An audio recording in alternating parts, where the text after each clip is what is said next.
Hi, and welcome to Beings for Societal Progression. I'm Michraél James, and this is the very first episode, or the very first take for Beings for Societal Progression.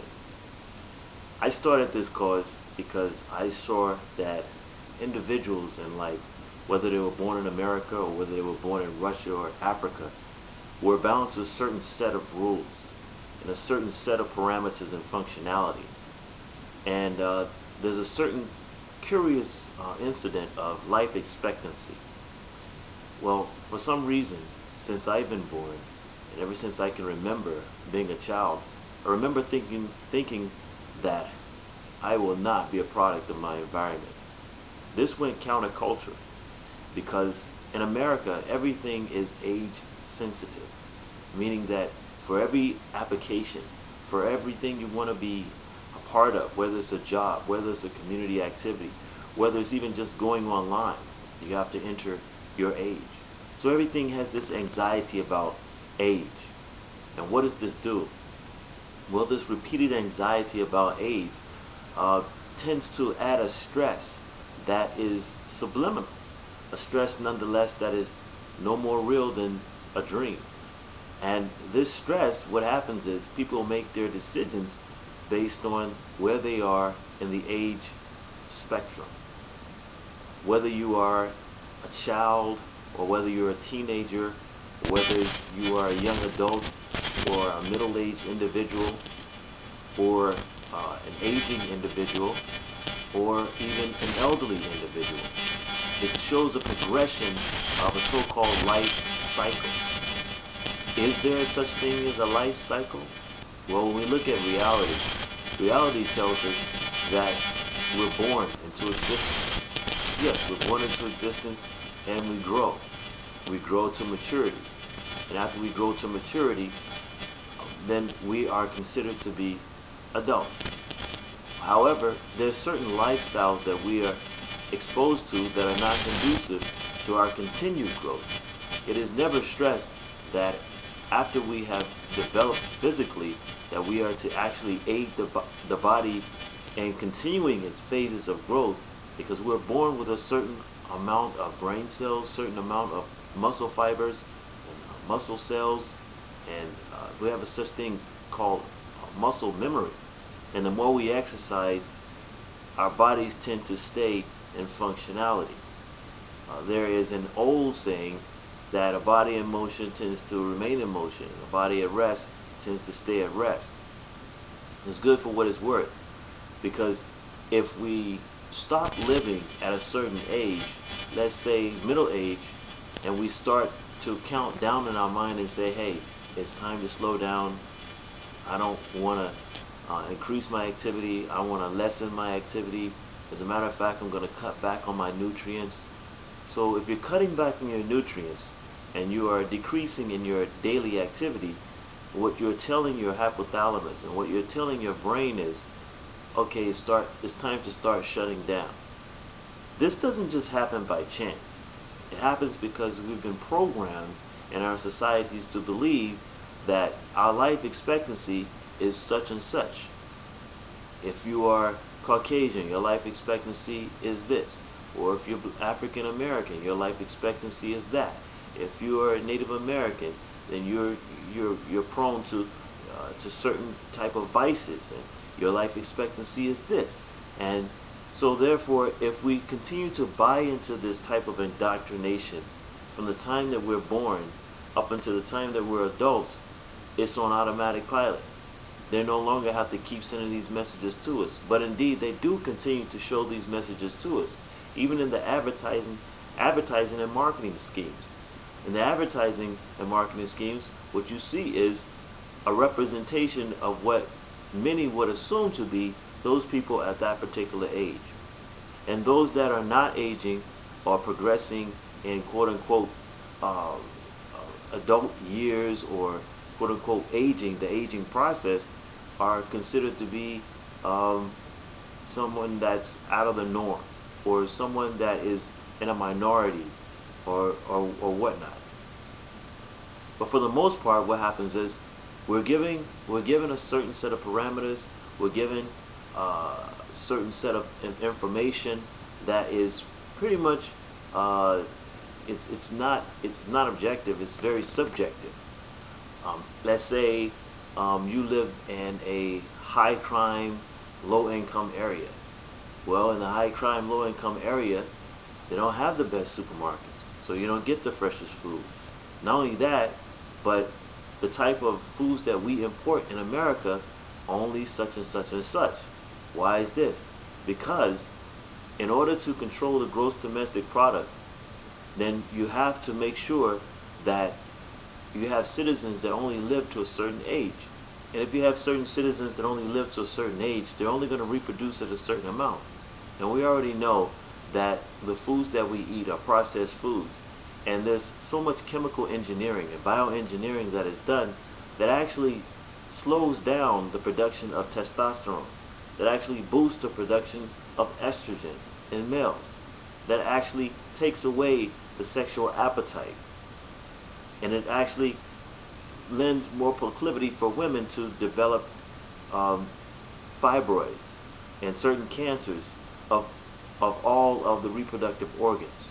The breast, the cervix, the uterus,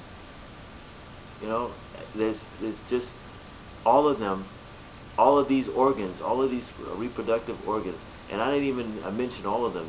They cause these cancers cause ectopic pregnancies, where the baby is actually starting to develop in the fallopian tube and not necessarily in the womb.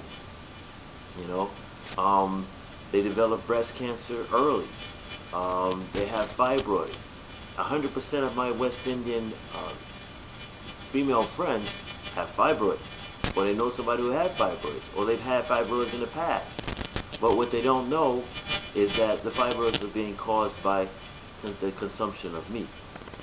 Because what they are used to eating in the islands, when they come here and eat it, they don't understand that it's been doctored and boosted up with all types of growth hormones, and so it tastes the same, but it's not the same. For all intents and purposes, it's very synthetic. It's bioengineered.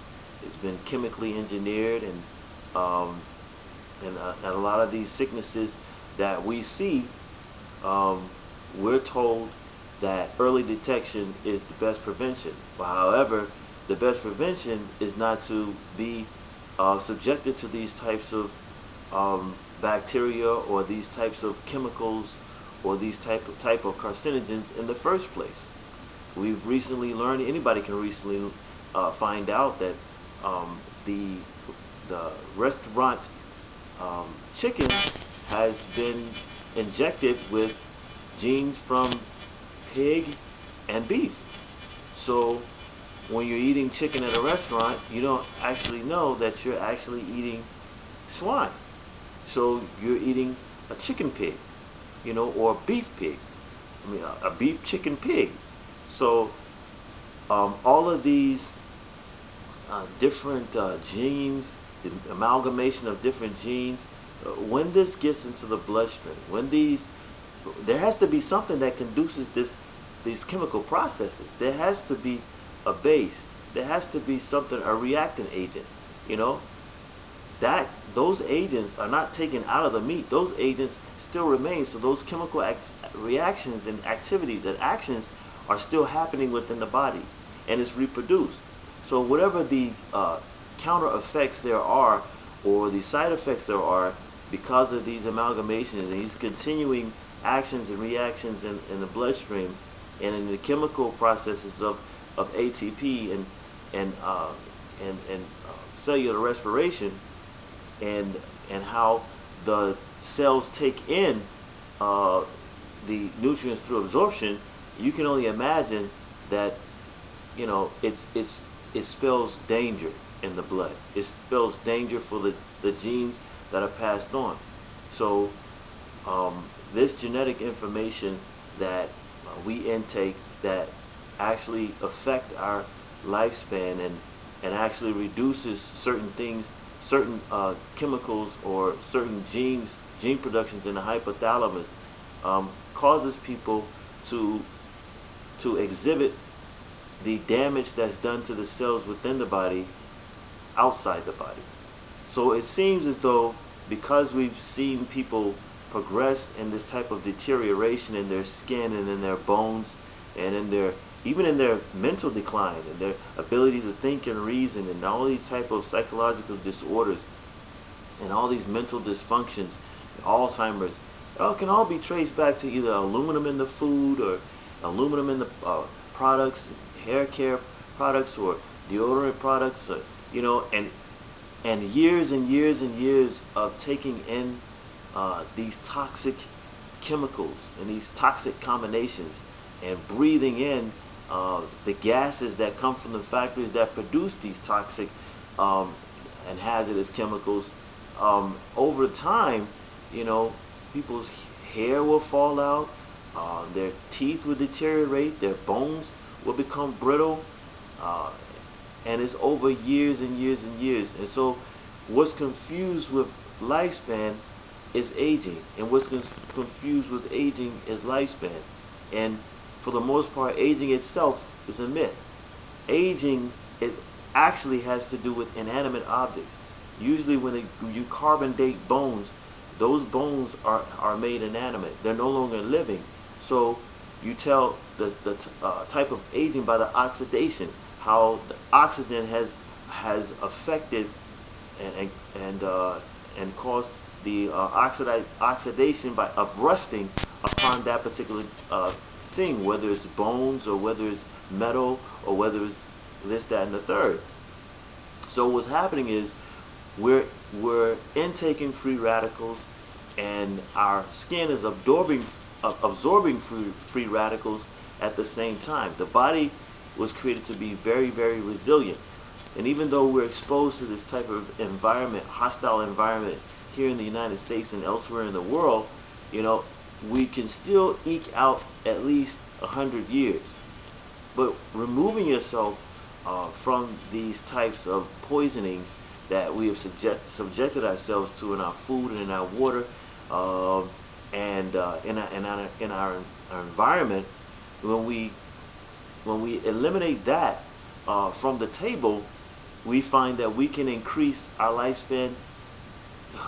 Wow, we can increase it profoundly, at least by another 50 years. And then when you go into the area of the psychological indoctrination and the creation of anxiety and tensions because of the social engineering that has happened within the society, when you take that out of the way, and I won't address all of that right now on this first show, but I will address that later on as we continue on, because there's a lot that we need to do to progress as a society. We are beings for societal progression. And in order for us to progress as a society, we must be recognized as a whole. Every part, every ethnicity, every section of our society should be seen and respected and revered as parts of a whole. So what we want to do is we want to include everyone and invite everyone along on this journey of life expansion, because this is the end of the so-called presumed life expectancy for this person, for that section, for these people. We're no longer going to do that. This is a new time, a new era. Information is rampant.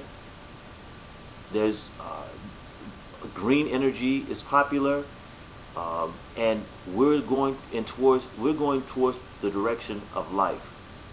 We're no longer going to make people rich off of funeral homes and insurance, and make funeral homes rich, insurance companies rich, and all of these things that really is just taking advantage of the atrocity that has happened to humanity on a whole. I mean, we talk about what happened with the Holocaust. We talk about what happened with Iraq. We talk about what happened with so many different areas in our existence as human beings on this planet, but we never talk about the casualty of the many that has been actually uh, bolstering or uh, encouraging the success of a very few people. And those very few people are not even free themselves of the um, damage or the incurring results upon the environment and upon livestock and upon agriculture itself. They've set in motion a perpetual cycle or system of death. There is no such thing as a circle of life. That's a perpetual cycle of death. But we're going to embark on a path of life, a path of enlightenment, a path of elevation, a path of ascension. Because true indeed, we were designed to ascend in our existence, to ascend in our intellect, to ascend in our power of all types, spiritual, physical, and mental. It's about ascension. It's not about race or countercultures or this or that. It's about ascending as human beings, as humanity on this planet.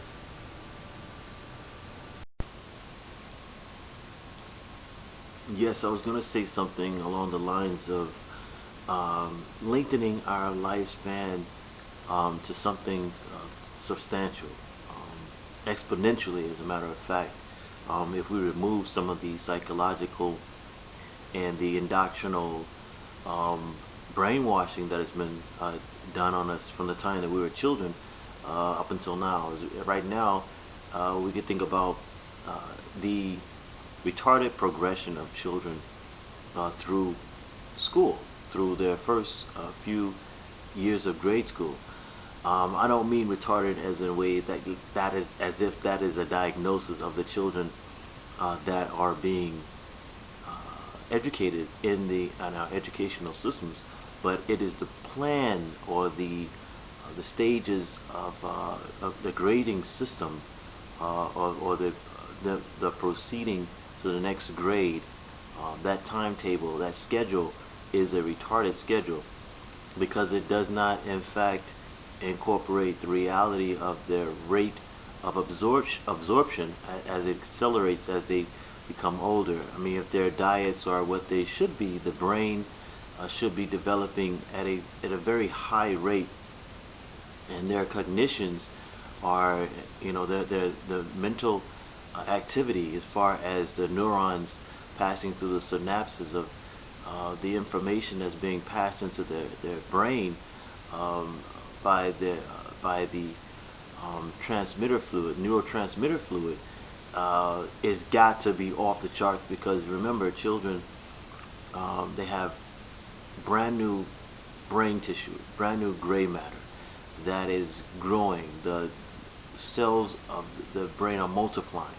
Brain cells are multiplying. They're not at this point dying at any rate, and it should just be a multiplication of a multiplicity of information that is now being synthesized in their mind um, from the time of birth and and ongoing.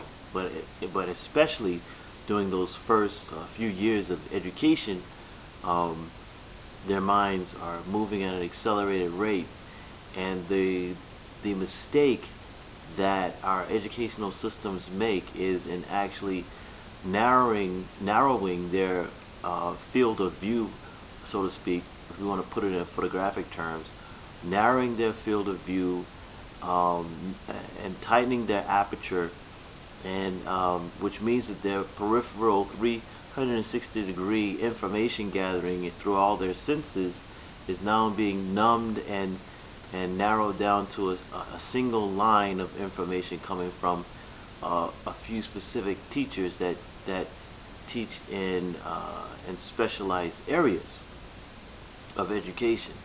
And it's kind of odd seeing that there are so many child psychologists and whatnot. And I think the problem with um, child development in the child development area, the professionals, the studies that they use are actually probably tests that are done in comparison to the mental development or the cognitive development of apes or other animals, when in fact humans are not animals. Um, our bodies are made up of so many different bones and so many different complex systems, and to say make a comparison and say, well, this animal, their bodies are just about as complicated as a human body, and you know that you wouldn't compare a plant to an animal, just as you wouldn't compare an animal to a human being. Um, the child's cognition level and a horse's cognition level are nowhere on the same page. Um, and children can understand their parents when they're young, and this is not instinct. This is pure intellect and ability to be able to comprehend and interpret facial expressions, tone of voice, a sense of the change of mood. This is how they're able to understand the world around them.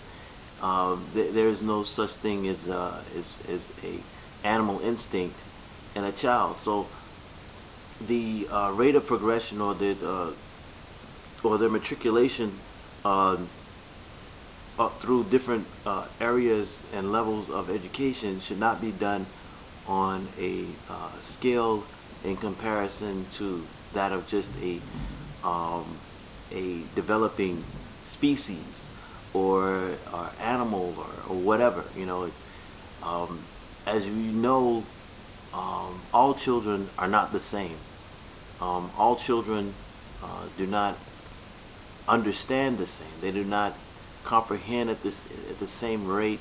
So therefore, a varied approach, I would say a universal approach to child education and a look at child development is probably a better guideline and a rule and a foundation material in forming curriculum and scheduling matriculation through the early um, uh, post uh, post secondary or or even the let's say primary early childhood, everything in between.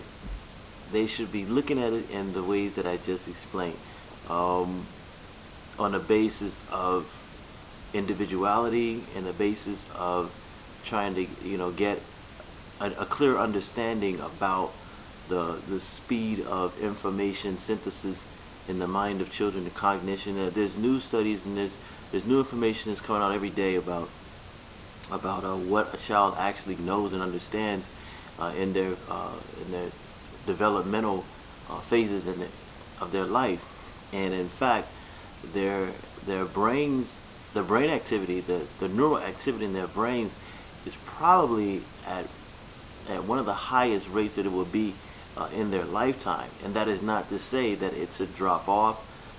It should not in any way. Um, but if they are encouraged to cognate at very young ages, it has not, you will not emotionally disturb a child if they can understand algebra at 2 years old. I mean, if you could teach a child to say blue, you could teach a child to add and subtract, cross multiply, do division, and all types of very um, very intricate and I wouldn't say confusing, but very intricate and very complex ways. So we should really um, try to be real as far as using a human approach as opposed to a animalistic approach in structuring education for our children. Um, evolution. Hmm. Uh, the problem with evolution is that it's a very passive look at how things progress. A very passive look. There's no real thought behind it. As a matter of fact, I see evolution very, very akin to um, uh, Pavlov, Pavlov's law of negative and positive reward, or stimuli being that thing that causes an animal to react. And the problem with that is that everyone's not a reactor. Some people actually think about what's going on around them, and they interpret what is going on not based on what's coming at them, but where they can place it in a category of environments in their mind. So um, I think that's another area that needs to be looked at as far as having a clear understanding on approach when it comes to designing a curriculum for children. Now, why is this so important? Well, it's extremely important because how you train the mind at the beginning sets a precedent. It also sets a system and a trend or habit, cognitive habit, in the mind of an individual, uh, possibly for the remainder of their life. And if these habits of anxiety and looking at facts and trying to synthesize things, when they have information trying to being funnel fed toward them as opposed to being circumspectively given to them, it causes it causes a confusion and anxiety because you have everything going into one perspective. Yeah, so you have a discipline going into one perspective, colors and shapes and numbers, and everything going into one perspective. When in fact, numbers and different sounds and and different shapes actually carry different vibrations in the universe around us.